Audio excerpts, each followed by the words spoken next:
Marami ang nagsasabi na sa lahat ng pagkakataon, pag-aaral ang mahalaga. May iba naman na huminto pansamantala upang magtrabaho. Ngunit may mga tao talaga na sinasabing, bakit ka huminto?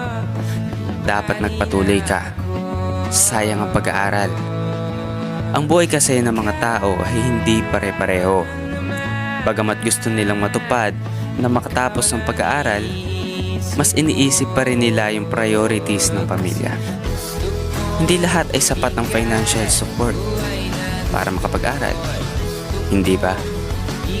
Kaya't sa mga kapwa ko estudyante na kumakayod at nag-aaral, at sa mga taong pumili ng ibang way para matustusan ang pangangailangan, saludo ko sa inyo. Balang araw ang mga pangarap natin ay matutupad. Laban lang!